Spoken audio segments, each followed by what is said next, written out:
Adolf Hitler was born on April 20th, 1889, in the town of Braunau am Inn, in the Austro-Hungarian Empire. He was the son of Alois Hitler and Clara Hitler. There have been some controversies surrounding the details of his birth, but it marked the beginning of his life that would later change the course of history. Parents: Alois Hitler. Adolf's father was born in Germany and worked as a customs official in Austria. Alois was known for being strict and authoritarian. He had been married several times and had children from different wives. But Adolf was his only child, with his second wife. Alois was often characterized by his harsh treatment and demanding nature. Clara Hitler. Adolf's mother was a gentle and caring person, known for her mild temperament. Clara was Adolf's father's second wife, and she gave birth to him. She was a loving mother and had a close relationship with Adolf. He was deeply attached to her, and her death later in his life greatly affected him. Childhood. Hitler's childhood was marked by periods of happiness and difficulty. The family's financial situation often fluctuated, which had an impact on Hitler's early life. Alois Hitler was a strict father, and Adolf often had conflicts with him. Although Adolf performed well in school, his relationship with his parents was strained. During his childhood, Hitler also developed an interest in art. He began exploring painting and architecture, and he later applied to art schools in Vienna. However, his applications were rejected, and this experience led to deep disappointment and had a profound effect on his later life. Hitler might have had a successful career in a different field, but his failed artistic ambitions became a defining moment in his development, influencing his character and future decisions. All these experiences during his early years shaped his psychological development and had a direct impact on the ideology he would later pursue. The difficulties he faced with his parents contributed to the formation of the authoritarian and totalitarian views he would develop in his later years. Adolf Hitler served in the German army during World War I, from 1914 to 1918. When the war began, he was 25 years old, and, like many young Germans, he volunteered to join the military. Hitler served in the 16th Bavarian Infantry Division of the German Army and actively participated in battles. His primary role was as an infantryman on the front lines. During the war, Hitler participated in numerous battles and earned several decorations for bravery. This period played a significant role in shaping his character, as the horrors of war and its psychological effects left a deep mark on him. In particular, during the Battle of Verdun in 1916, he was wounded several times. In one instance, he was temporarily blinded due to an English bomb blast. After the war ended, Hitler, like many Germans, was deeply disillusioned by Germany's defeat and the Treaty of Versailles.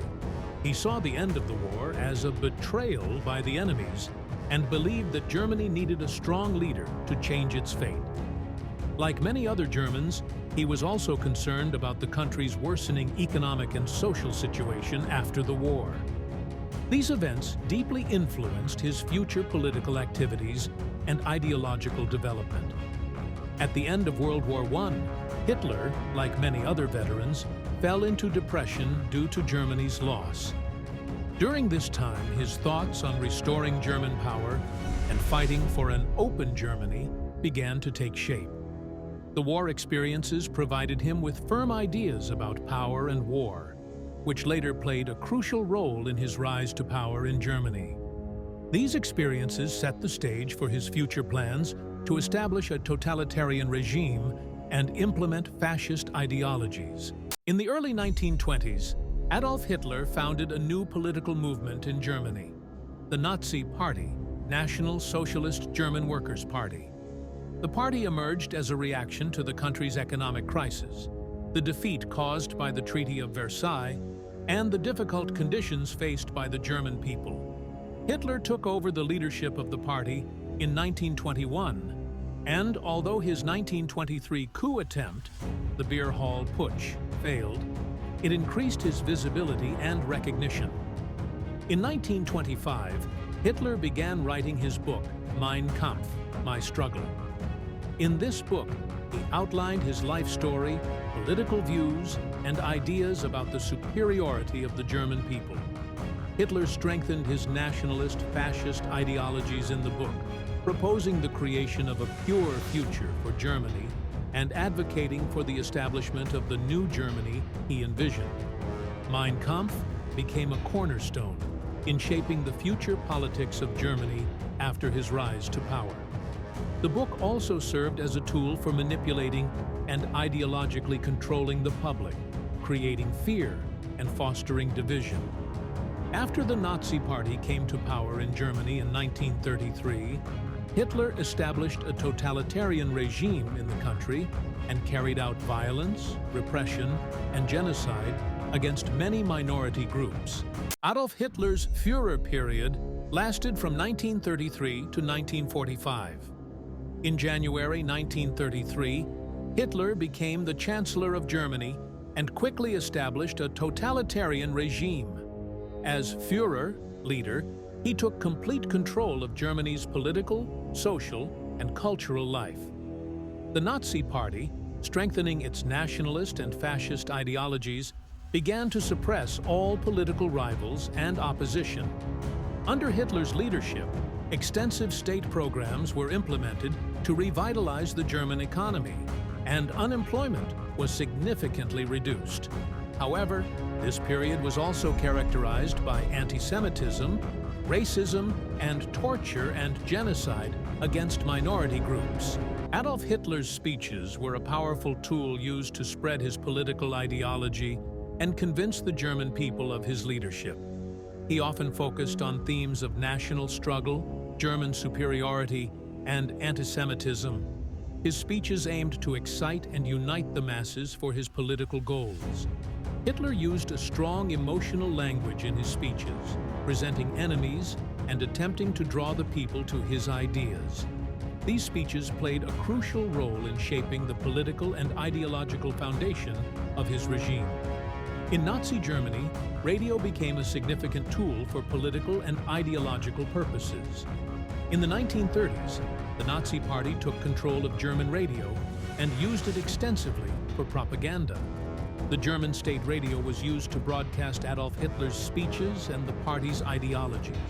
It was encouraged that every German household have a radio, as it was an effective means of uniting the people and spreading Nazi ideologies. Radio was also used to strengthen Hitler's regime, prepare the people for war, and foster hatred towards enemies. Adolf Hitler overcame Germany's unemployment problem through rearmament and state programs. After coming to power in 1933, he launched large-scale infrastructure projects and armament programs. These initiatives created thousands of new jobs and quickly reduced the unemployment rate. Hitler also gained public support by reducing unemployment and strengthening his regime. Adolf Hitler, as the leader of Nazi Germany during World War II, was one of the key organizers of the war. He started the war by attacking Poland in September 1939, which led to the outbreak of a large-scale conflict in Europe. In the early stages, Germany achieved significant victories and occupied much of Western Europe. In 1940, France was invaded, and Hitler made Germany a powerful force. Additionally, Hitler expanded his expansionist policies by launching Operation Barbarossa against the Soviet Union. However, the course of the war began to change. After 1941, especially with the Battle of Stalingrad and the Soviet Union's resistance by the end of 1943, Germany suffered heavy losses on the Eastern Front. In June 1944, the Allied forces' major landing in Normandy further accelerated Germany's defeat. During Hitler's leadership, his policies of anti-Semitism and racism caused great devastation. The Holocaust led to the deaths of millions of Jews and other minority groups at the hands of the Nazis. By 1945, Germany's defeat became inevitable. Soviet and Allied forces were advancing towards Berlin. On April 30th, 1945, Hitler committed suicide in his Führer bunker, located in central Berlin. He took his own life with a gun, while Eva Braun, his wife, poisoned herself. After the deaths of Hitler and his supporters, Germany surrendered, and World War II in Europe came to an end. Hitler's death marked the end of Nazism and fascism, and the tragedies caused by his ideology became an unforgettable lesson in the history of humanity.